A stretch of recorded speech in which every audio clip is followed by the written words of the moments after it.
جس پر روحانیت کا غلبہ ہوگا جنت کے راستے پر پڑ چکا یا حسنت مرتفقہ. کشمیری نے کہا کہ اسی دنیا میں فیصلہ ہو جائے گا دیکھ کر کہ کون جنتی ہے کون جہنمی ہے. فرمایا کہ اگر مادیت میں انحناک ہے علامت ہے کہ جہنم کے لیے ہموار کر رہا ہے راستہ، اور اگر روحانیت کا غلبہ ہے علامت ہے کہ جنت کی راہیں ہموار کر رہا ہے. قطعی فیصلہ تو کوئی نہیں کر سکتا، صرف عشرہ مبشرہ کے بارے میں قطعی فیصلہ آیا ہوا ہے بس.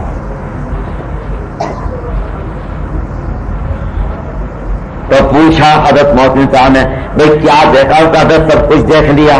یہاں کیا دیکھا؟ یہاں کیا حضرت بستی میں اب تک جتنوں کی وفات ہو چکی ہے ان سب کو دیکھا. ہر ایک کے قبر بغل میں فائل ہے اور بے چین پریشان مضطرب سراسیمہ کہ اللہ میاں نے ابھی تک امتحان ہی نہیں لیا. بھائی عدالت میں مقدمہ نہ چلنے کے اوپر بھی آدمی پریشان ہو جاتا ہے کہ اتنا زمانہ گزر چکا ابھی تک مقدمہ زیر گفتگو ہی نہیں آیا، زیر سماعت ہی نہیں آیا، زیر بحث ہی نہیں آیا. اس مریض کی پریشانی کا کون احساس کرے گا جو طبیب کے دروازے پر پڑا ہوا ہے مگر طبیب نے ابھی تک نبض ہی نہیں دیکھی، ڈاکٹر نے ابھی تک معائنہ ہی نہیں کیا. مرض کی تشخیص تو پھر بعد میں ہوگی مگر کم از کم دیکھ تو لے. تو سب کو دیکھا کہ پریشان ہیں.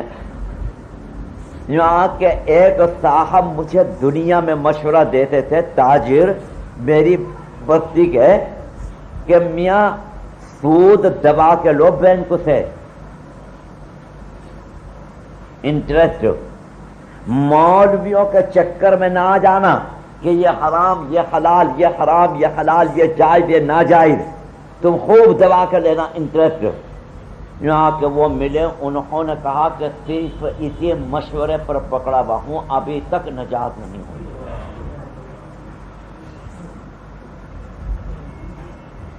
کہ اسی مشورے پر پکڑا ہوا ہوں جو تمہیں دنیا میں مشورہ دیتا تھا اسی مشورے پر پکڑا ہوا ہوں.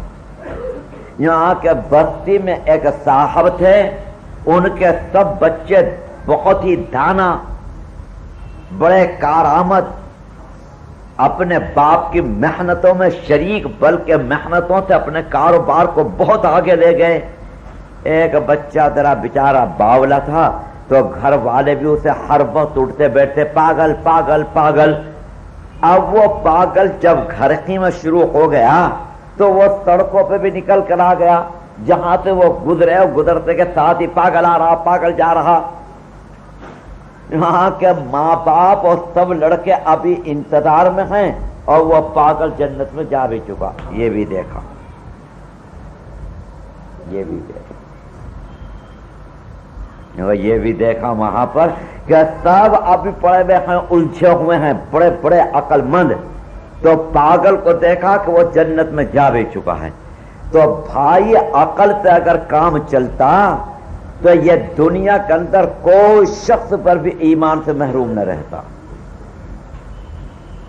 یہ تو خدا تعالیٰ کا کرم کام کرتا ہے، ان کا فضل کام کرتا ہے، ان کا رحم کام کرتا ہے.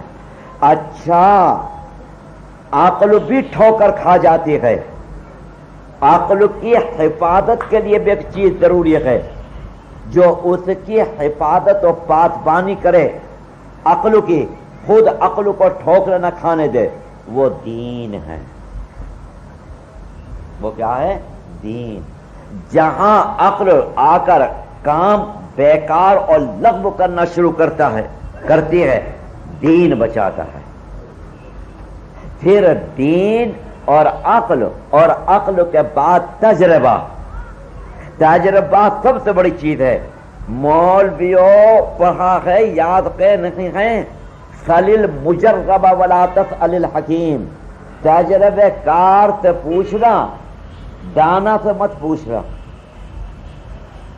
تجربہ بہت اونچا ہے، دانائی اس سے نیچے ہے. تو دین، عقل، تجربہ، پھر دیانت. سیدنا عمر فاروق میں تمام اوصاف جمع ہیں.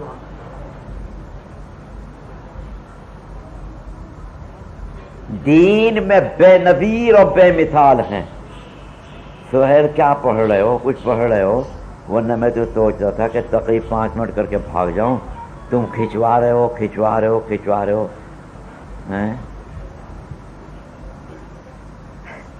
مناظرہ ہو رہا تھا دہلی میں بڑا زبردست قسم کا. حضرت مولانا اسعد اللہ صاحب علیہ الرحمہ نعت میں مداح مناظرہ فرما رہے تھے. شیخ حضرت مولانا خلیل احمد صاحب رحمۃ اللہ علیہ بھی تشریف فرماتے اسٹیج کے اوپر. مقابل میں ہندو تھا بڑا نامی گرامی، اس کے ساتھ کچھ آئے ہوئے تھے. وہ کچھ پڑھ رہے تھے، برابر پڑھ رہے تھے. تو مولانا اسعد اللہ صاحب علیہ الرحمہ نے حضرت مولانا خلیل احمد صاحب سے عرض کیا کہ حضرت شاید کوئی جادوگر جادو کر رہا ہے، میری طبیعت گھبرا رہی ہے مناظرہ کرنے سے، یوں جی چاہ رہا کہ بھاگوں. حضرت اچھا؟ فرمایا کہ اچھا. حضرت نے توجہ شروع کی، گردن جھکائی اور آنکھ بند کی. تھوڑی دیر میں وہ سب کے سب ہندو مع مناظر بھاگتے ہوئے نظر آئے. تو تم کرو توجہ کہ اس کی تقریر رک جائے. ادھر سے یہ شیخ توجہ کر رہا ہے کہ تقریر چلتی رہے. اب دیکھو مقابلہ ہو رہا ہے. تم یہ سوچ رہے ہو کہ اس کی تقریر کی روک دو، پڑھو چلو، عمل بھی بتا دوں گا تمہیں روکنے کا. اور ان کو پہلے سے عمل بتا دیا چلنے کا اور چلانے کا. سمجھ رہا ہے بات نہیں؟ ارے بھائی، حضرت عمر کے دین کا یہ عالم ہے. رسول اکرم صلی اللہ علیہ وسلم نے اپنا خواب بیان کیا. خواب نبوت کا 46واں جز ہے، جس کا مطلب یہ ہے کہ انبیاء علیہ السلام پر 46 طرح وحی آتی ہے. اس میں سے ایک ذریعہ خواب ہے. کشمیری نے فرمایا کہ مجھے یقین ہے کہ قیامت تک 46 ذریعے پیغام رسانی کے پیدا ہو جائیں گے. پہلے پوسٹ کارڈ تھا، پھر ان لینڈ آیا، پھر لفافہ، پھر ٹیلی گرام، پھر ٹیلی فون، پھر ٹیلی ویزر. کتنے چیزیں آ گئی ہیں پیغام پہنچانے کی. فرماتے تھے کہ یہ حدیث صادق ہو کر رہے گی کہ قیامت تک 46 ذریعے. اب رسول اکرم صلی اللہ علیہ وسلم کے پاس تو نبوت نہیں، نبوت کاملہ ہے، نبوت صادقہ ہے، نبوت خاتمہ ہے. جب نبوت آپ پر ختم کی جا رہی ہے، اوصاف نبوت بھی آپ پر لا کر ختم کر دیے جائیں گے.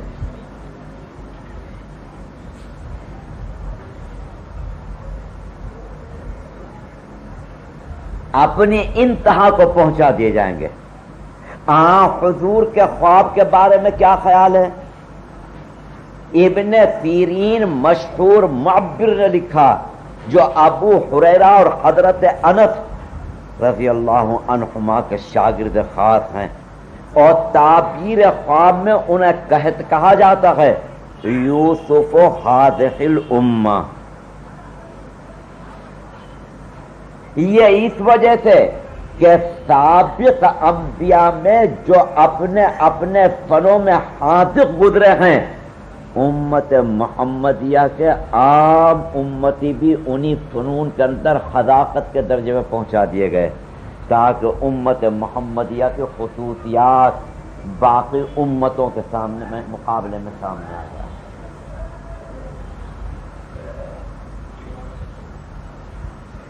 ابن سیرین نے لکھا کہ جو جتنا سچا ہوگا خارجی زندگی میں، اس کا خواب اتنا ہی سچا ہوگا. پھر رسول اکرم صلی اللہ علیہ وسلم کے خواب کے بارے میں کیا خیال ہے؟ بخاری شریف میں روایت آ رہی ہے کہ آپ نے فرمایا کہ میں نے دیکھا کہ میرے سامنے سے جماعتیں گزر رہی ہیں، کسی نے پہن رکھا ہے شرٹ بس یہیں تک، دیکھ لیو جا کے انگریز عورتوں کو بمبئی پہ تو 24 گھنٹے میں نظر آتی ہیں، کسی نے ذرا یہاں تک، کسی نے ذرا یہاں تک، کسی نے یہاں تک، کسی نے یہاں تک، اور فرمایا کہ عمر میرے سامنے سے اسی خام میں گزرے تو انہوں نے جو کرتا پہن رکھا ہے وہ زمین میں لٹک رہا ہے۔ صحابہ نے فوراً عرض کیا فما اولت یا رسول اللہ ہے، آپ نے اس خواب کی تعبیر کیا لی؟ فرمایا کہ الدین، دین کو بشکل لباس دکھایا گیا۔ سنو سہیل صاحب، لباس آپ کا جسم بھی چھپاتا ہے، آپ کو ممتاز بھی کرتا ہے، آپ اپنے ہی لباس سے پہچانے جائیں گے۔ آج سنو، ڈاکٹر کلینک میں موجود نہیں اور سائن بورڈ لگا دیا ڈاکٹر کا، اندر مریض پہنچیں گے اور جب دیکھیں گے کہ ڈاکٹر نہیں ہیں تو گالیاں دیتے ہوئے نکلیں گے نہیں نکلیں گے؟ ڈاکٹر موجود ہے اور شہر کا سب سے نامی گرامی، مگر کلینک کے اوپر بجائے ڈاکٹر کے لگا دیا حجام کی دکان۔ یہ ہمارا سائن بورڈ ہے،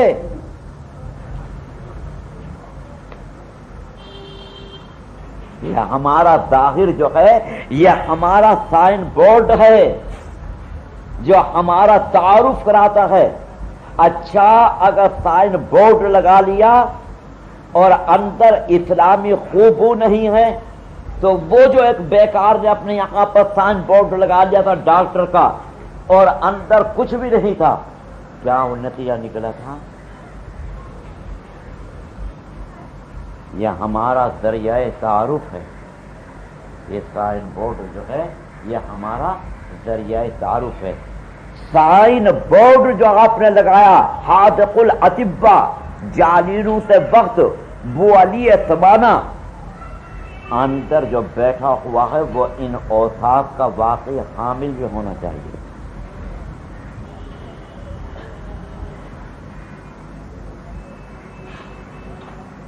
تو خود رسول اکرم صلی اللہ علیہ وسلم شہادت دے رہے ہیں، بلکہ آگے بڑھ جاؤ، خدا تعالیٰ نے اطلاع دی کہ عمر دین میں سب سے آگے ہیں، یہ خواب آپ کو دکھایا گیا۔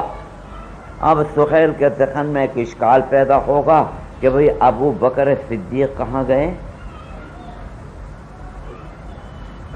رضی اللہ تعالیٰ عنہ؟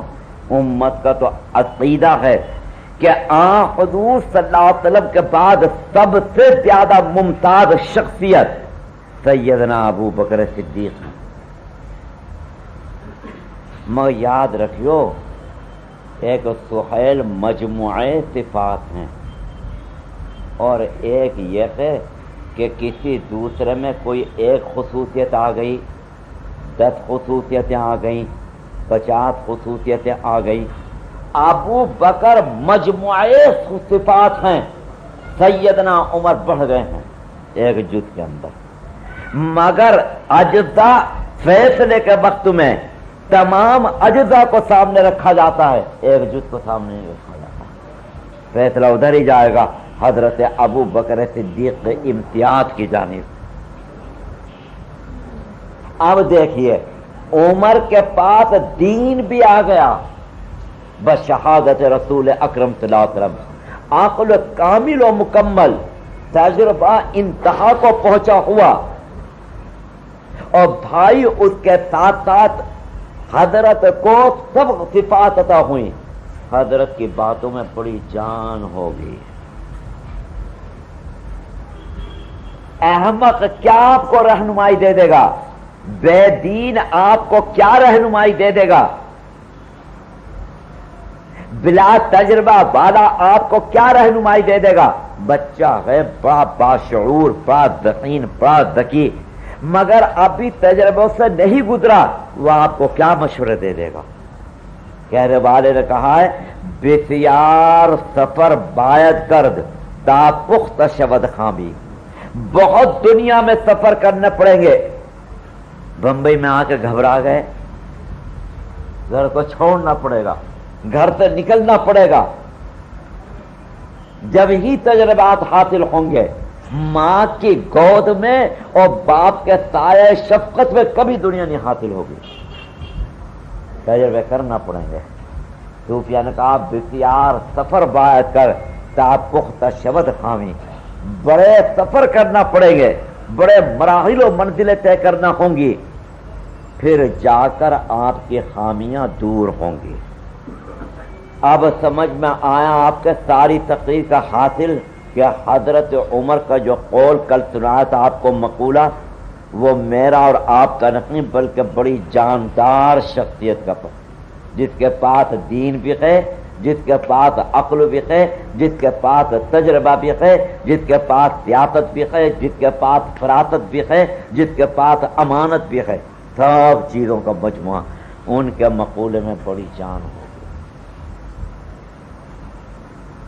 تو کیا فرمایا تھا کہ اسلام بغیر جماعت کے نہیں چلتا، جماعت بغیر امیر کے نہیں چلتی، امیر بغیر تاج کے نہیں چلتا، ہر چیز کا تقاضا ہوتا ہے، علم کا بھی تقاضا ہے۔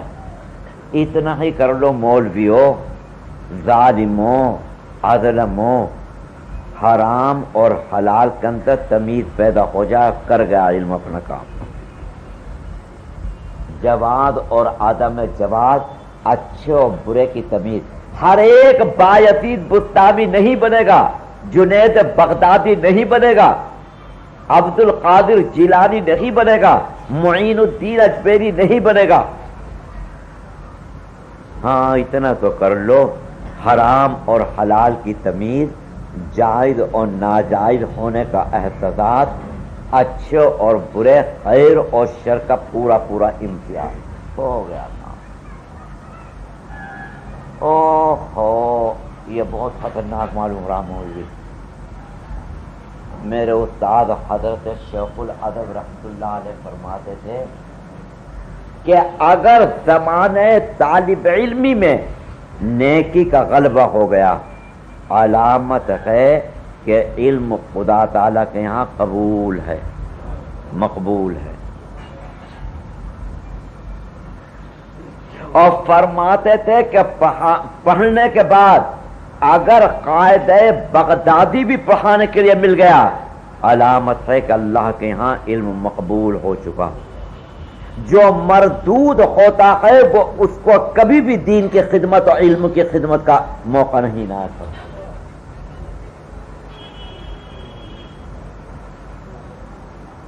اور بڑھاؤ بات کو، کتنی کالجیں تھیں، کتنے اسکول تھے، کتنی نرسریاں تھیں، تم میں تو بہت سے غریب لیکن کچھ کھاتے پیتے بھی تو گھرانے کو ہو گئے۔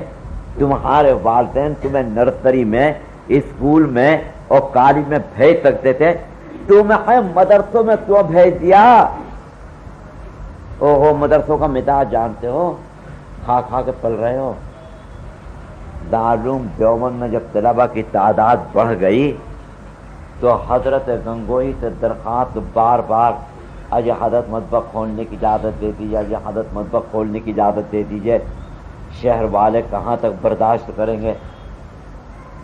بڑی مشکل سے اجازت دی اور فرمایا کہ ایک شرط کے ساتھ اجازت دیتا ہوں سرپرست سے حضرت، کہ پیالہ لے کر ہر طالب مطبخ پہ جائے اور خود اپنا کھانا لے کر آئے۔ فرمایا کہ تواضع ان میں باقی رہنی چاہیے، اگر کرسی میزوں پر انہیں کھلایا تو تواضع باقی نہیں رہے۔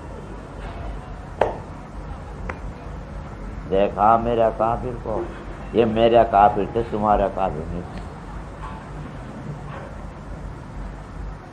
یہ میرا کام.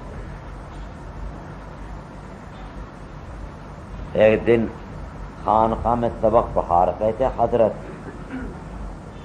حضرت حاجی امداد اللہ صاحب رحمۃ اللہ علیہ نے. ایک مرتبہ شیخ تھے گرامی نامہ بہجام حضرت گنگوہی کو کہ حضرت ہر ایک اپنا حال لکھ کے بھیجتا ہے، آپ کبھی اپنا حال لکھ کے نہیں بھیجتے.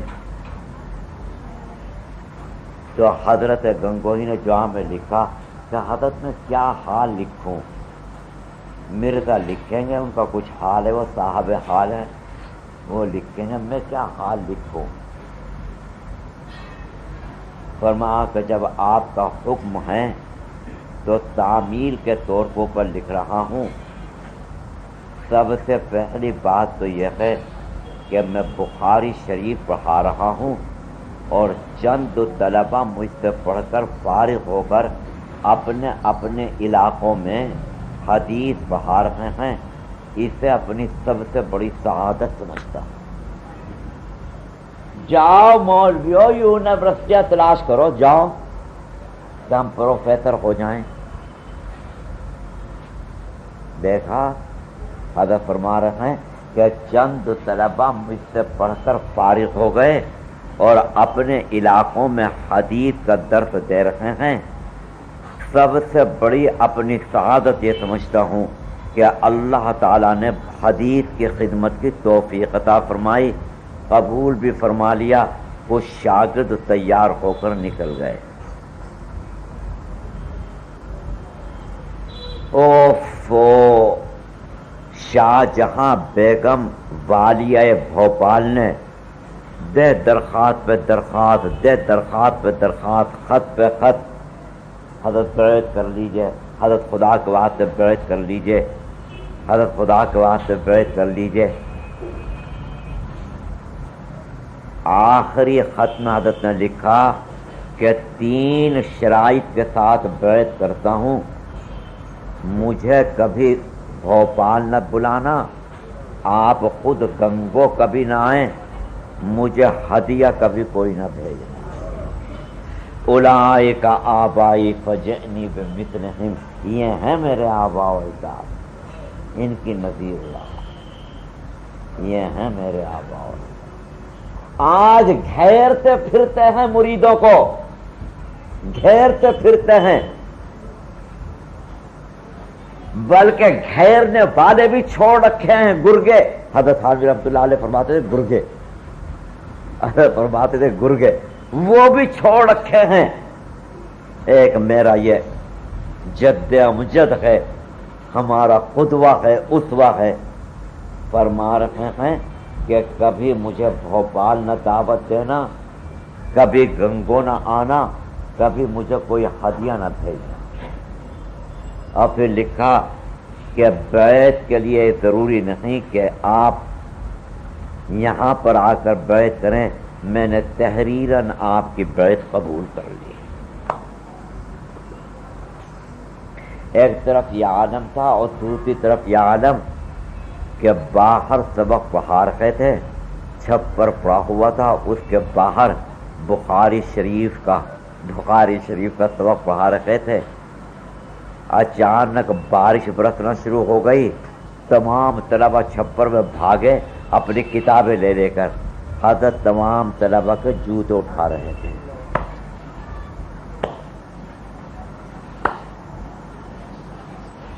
یہ ہیں میرے آبا و اجداد، ان کی نظیر لا. یہ ہیں میرے آبا و اجداد، یہ ہیں میرے آبا و اجداد.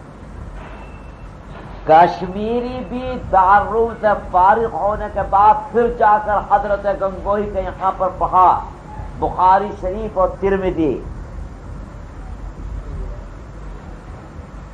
شامی کو کشمیری کوئی حیثیت نہیں دیتے. متاخرین میں سے صرف 2 کے معتقد ہیں، شاہ عبد العزیز الدہلوی اور حضرت گنگوہی رحمۃ اللہ علیہ. دونوں کو فقیہ النفس مانتے ہیں. فقیہ النفس ان کی اصطلاح ہے، یہاں سے لے کر یہاں تک فقہ رگ و ریشے بہت ظالم. اب مفتی فقط فتویٰ نقل کر رہا ہے، تفقہ کا نام و نشان نہیں. کچھ تفقہ کے ذرات شان نظر آتی تھی حضرت مولانا مفتی محمد شفیع علیہ الرحمٰن میں. فقاہت اور چیز ہے، فتویٰ دینا اور چیز ہے. اب سب ناقل ہیں، مفتی باقی کوئی بھی نہیں. ابھی مسئلہ پوچھ لو سب کا سب الجھ کے رہ جاؤ گے.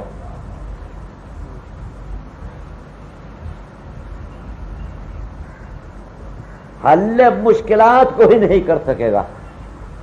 یہ تو ابو حنیفہ رحمۃ اللہ علیہ کی خصوصیات میں سے ہے. تم سب بدعتی ہو.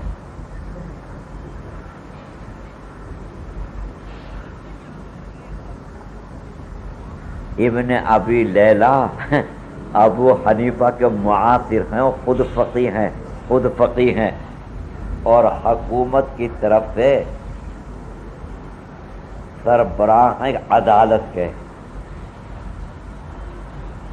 ایک آدمی نے، اس کا مکان میں دیوار تھی، وہ دیوار سہیل کی تھی، ادھر ان کا مکان، ادھر دیوار کے بعد اس نے اپنی دیوار میں جو ان کی تھی سہیل کی موریاں کھولنی چاہیے روشن دان ہوا کے لیے. مالک کے مکان اڑ گیا آ کے کہ میں تو نہیں کھولنے دیتا، دیوار میری ہے. ابن ابی لیلہ سے پوچھا، ابن ابی لیلہ نے کہا کہ جاؤ کھول لو، فقہاً تمہیں اجازت ہے اور ہم عدالت کے سربراہ ہیں. اب اس نے اگلے دن جب عدالت سے اسے آرڈر مل گیا اور فتویٰ بھی مل گیا ابن ابی لیلہ کا، پھر کھولنا شروع کیا اور پھر آڑے آ گیا دیوار کا مالک. امام ابو حنیفہ کے پاس دوڑتے ہوئے آیا کہ اب کیا کروں. وہ تو پھر اڑ رہا ہے. ابو حنیفہ نے کہا کہ جاؤ تم اپنی دیوار گرا دو، تمہیں دیوار گرانے کا پورا اختیار ہے. اب وہ اپنی دیوار جو گرانے پہنچا تو وہ آ کے خدا کو آتے دیوار تو باقی رکھو، میں روشن دان نہیں کھولتا، میں روشن دان نہیں کھولتا. ابن ابی لیلہ اتنا باسمجھدار آدمی، خود فقیہ، ایک مرتبہ کچھ علمی کام میں مشغول تھے. بیوی نے جا کے کہا کہ آتا تو رہا ہی نہیں.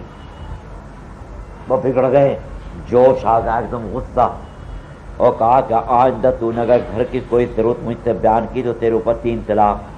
اللہ اکبر. میرے استاد حضرت شیخ الادب فرماتے تھے کہ طلاق تو گولی ہے، جب چلے گی تو مار کے رہے گی مولوی کو. اب تو تیر کمان سے نکل چکا. بڑے پریشان، خود بھی بڑے پریشان، بیوی بھی بڑی پریشان، اس لیے کہ ضرورت کیا سہیل صاحب سے کہلوائے اپنی، ان سے کہے تو یہ مصیبت کے 3 طلاقیں پڑی. رات کو برقع پہن کے آ گئی ابو حنیفہ کے پاس کہ مسئلہ پھنس گیا. فرمایا کہ اپنے شوہر سے معلوم کرو، انہوں نے تو بیڑا کر رکھا، وہ کیا بتائیں گے مسئلہ. تو ابو حنیفہ نے کہا کہ ایسا کریو، صبح کو دودھ کا برتن، گوشت کا کپڑا، صبح کو اٹھ کے وہ سمجھ لیں گے کہ فلاں فلاں چیز کی ضرورت ہے، اور کیونکہ تم کہو گی نہیں تو طلاق بھی نہیں پڑنے کی. صبح کو جو ابن لیلہ اٹھے تو دیکھا سب جمع ہوا سامان سرہانے، تو مسکرا کے کہا کہ ابو حنیفہ کے پاس گئی ہوگی. یہاں کہ وہی مشکلات کا حل نکال سکتا ہے اور کوئی نہیں نکال سکتا. یہ ہے فقہ، تفقہ، اسے کہتے ہیں فقاہت. تو سنو حضور، ہر چیز کے تقاضے ہوتے ہیں. صحت کے بھی تقاضے ہیں، بیماری کے بھی تقاضے ہیں، بیماری میں بد پرہیزی نہ کیجو، دبا کے علاج کیجو، طبیب اور ڈاکٹر کے ہدایت کے تحت رہیو، اور اگر اپنی عقل لڑاؤ گے کچھ بھی نہیں ہوگا۔ غربت کے بھی تقاضے ہیں، جب غریب تم ہو گئے ہو قدرتی طور پر، اب اکڑیو مت، ایسا نہ کریو۔ وہ اردو کا مشہور شاعر میر تقی میر شہنشاہ غزل کہلاتا ہے، اور بات کوڑی بھی نہیں تھی۔ ایک مرتبہ دہلی سے لکھنؤ جا رہے تھے، جب دہلی کے حالات بگڑ گئے تو ایک معتقد نے کرایہ اپنے پاس سے ادا کر کے، اور بیل گاڑیوں میں وقت سفر ہوتا تھا، انہیں بٹھا لیا اپنے ساتھ۔ اب رات میں اس نے بات کرنا چاہی کہ بھائی سفر کے اندر سفر اسی طرح کرتا ہے بات چیت۔ میر تقی میر نے پہلے تو جواب دے دیا، اس نے پھر کوئی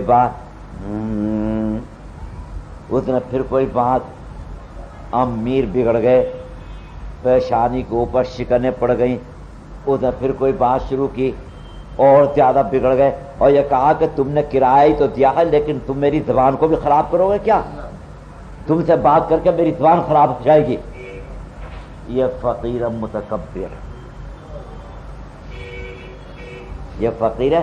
تاریخ میں جہاں میر تقی میر کا ذکر آتا ہے اس کے ساتھ یہ بھی کہ فقیر متکبر، غربت کے ساتھ تکبر نہیں چلتا۔ پھر جب آپ غریب ہیں نیاز مندی اختیار کیجیے، علم آپ کے پاس ہے، علم کے تقاضوں کو پوری کیجیے، ایمان ہے اس کے تقاضوں کو پورا کیجیے، اسلام ہے اس کے تقاضوں کو پورا کیجیے۔ جب ہر چیز کا ایک مطالبہ ہے، اسلام کا مطالبہ ہے کہ جماعت بناؤ، نئی جماعتیں نہ بناؤ بلکہ اجتماعیت پیدا کرو، اتحاد اور اتفاق۔ یہ کیسے ہوگا اتحاد اور اتفاق قائم جماعت میں؟ سنو سہیل، ایک صرف حکیم الامت حضرت تھانوی علیہ الرحمہ کے ارشاد گرامی پہ عمل کر لو، بہت جھگڑے نمٹ جائیں گے۔ فرماتے تھے کہ دوسروں کو چھیڑو مت، اپنا کام چھوڑو مت۔ کیا بات فرمائی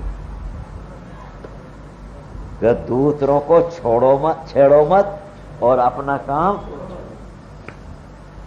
اس پر عمل کر جاؤ، بس ہو گیا کام۔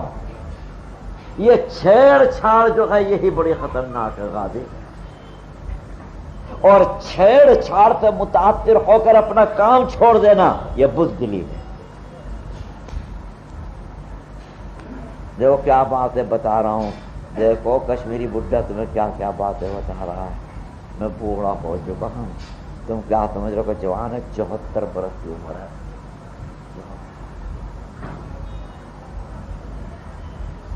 تم یہ سمجھ رہے ہو کہ 16 سال کا جوان ہو رہا ہے کہ شادی کرائے گا بمبئی میں؟ تم یہ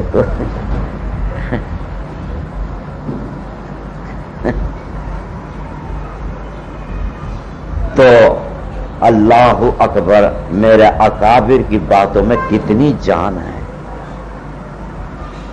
اللہ نے انہیں دین بھی عطا فرمایا تھا، عقل بھی عطا فرمائی تھی، دیانت بھی عطا فرمائی تھی، امانت بھی عطا فرمائی تھی، تجربہ بھی ان کے پاس تھا۔ ایک بس اتنا سا مختصر ارشاد زندگی میں رہنمائی کر دے گا آپ کی۔ اپنا کام چھوڑو مت، دوسروں کو چھیڑو مت۔ یہ چھیڑ چھاڑ شیطان کراتا ہے تاکہ چلتے ہوئے کام دین کے رک جائیں۔ اگر تم نے اس کام کو چھوڑ دیا چھیڑ چھاڑ کے اوپر، شیطان کامیاب ہو گیا۔ شیطان تو یہ چاہتا تھا نا کہ دینی کام رک جائے، دینی کام رک جائے، لہذا کیسے روکے؟